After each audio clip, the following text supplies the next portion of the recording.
Bismillahirrahmanirrahim. Assalamualaikum warahmatullahi wabarakatuh. Perkenalkan, nama saya Usanur Maliha dengan NIM 12120303059.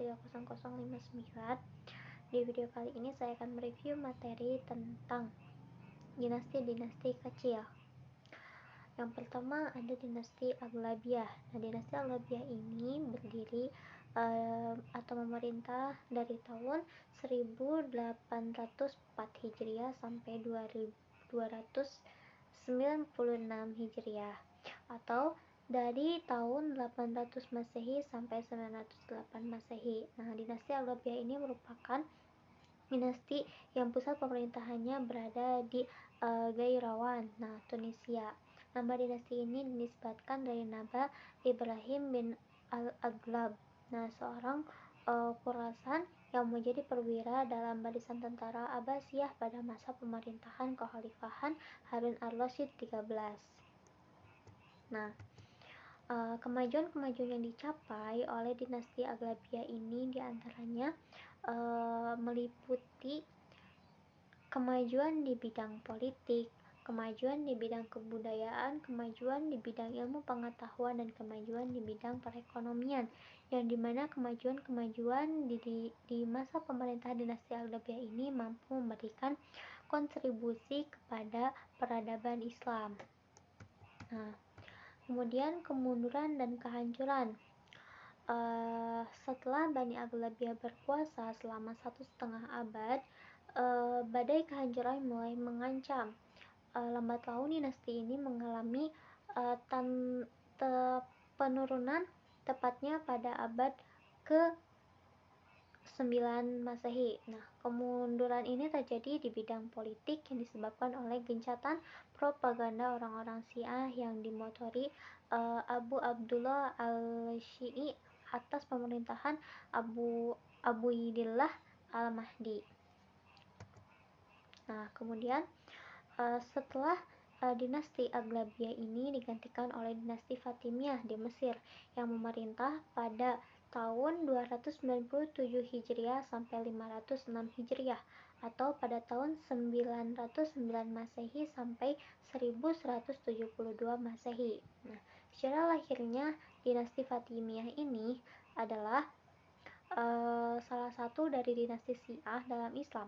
Dinasti ini didirikan di Tunisia pada tahun 909 Masehi. Dinasti Fatimiyah didirikan oleh Sa'id ibnu Husyam. Kemajuan perkembangan dinasti Fatimiyah terhadap peradaban Islam sangatlah besar. Baik dalam sistem pemerintahan maupun dalam sistem keilmuan. Masa keemasan dinasti Fatimiyah dimulai pada periode Al-Mu'izz dan puncak pada masa Al-Aziz. Kemajuan yang dicapai dari kekhalifahan Al-Aziz diantaranya meliputi bidang politik dan pemerintahan, pemikiran dan filsafat, keilmuan dan kesusastraan, kemudian ekonomi dan perdagangan. Kemunduran dinasti Fatimiyah itu disebabkan oleh yang pertama, perilaku Al-Hakim yang kejam menjadi awal kemunduran dinasti Fatimiyah. Kemudian konflik internal antara para intelnya yang cukup dahsyat dan berkepanjangan. Kemudian keberadaan tiga bangsa besar yang sama-sama mempunyai pengaruh dan menjadi pendukung utama kekuasaan Fatimiyah.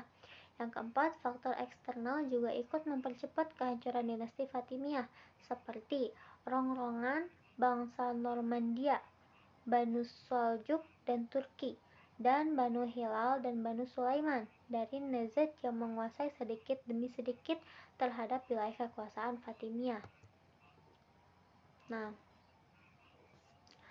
Perkembangan sejarah pada masa dinasti Ayyubiyah setelah dinasti Fatimiyah. Nama Ayyubiyah ini diambil dari pendiri dinastinya yang bernama Salahuddin al-Ayyubi. Dinasti ini berkuasa selama 90 tahun mulai dari tahun 1174 hingga 1250. Pada masa ini pasukan Salib telah kalah berkali-kali dan akhirnya Yerusalem jatuh kepada tangan Islam. Selain itu, Salahuddin juga berhasil mengubah aliran Syiah yang sebelumnya dikembangkan oleh dinasti Fatimiyah menjadi Nah,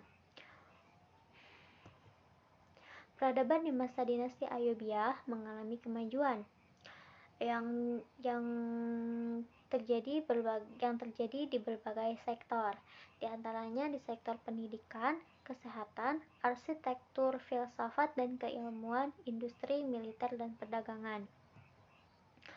Nah, perkembangan sejarah Islam pada dinasti Mamalik. Nah, sekarang setelah dinasti Ayyubiyah ada juga dinasti Mamalik. Nah, dinasti ini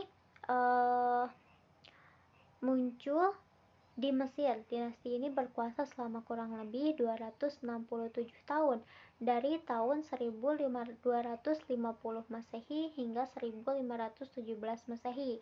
Periode Mamluk ini menjadi terkenal karena dinasti ini melakukan penyempurnaan militer budak pasca Al-Abbasiyah. Nah, proses pembentukan dinasti ini berawal dari terbunuhnya Sultan Malik As-Saleh Najamuddin pada 14 Sya'ban 647 Hijriah atau 22 November 1249 Masehi dalam suatu pertempuran yang mempertahankan kota Kairo dari serangan tentara salib di bawah pemerintahan Louis IX dari Prancis.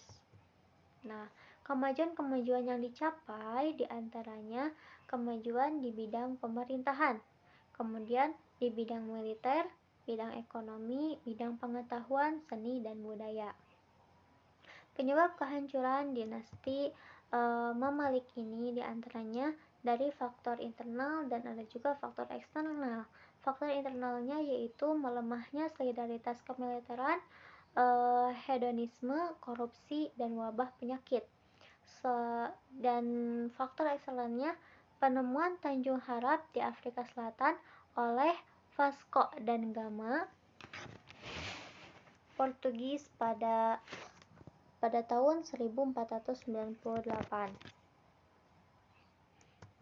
Nah, mungkin sekian review materi tentang dinasti-dinasti kecil yang muncul pada peradaban Islam. Mohon maaf atas segala kekurangannya. Wabillahi taufiq wal hidayah. Wassalamualaikum warahmatullahi wabarakatuh.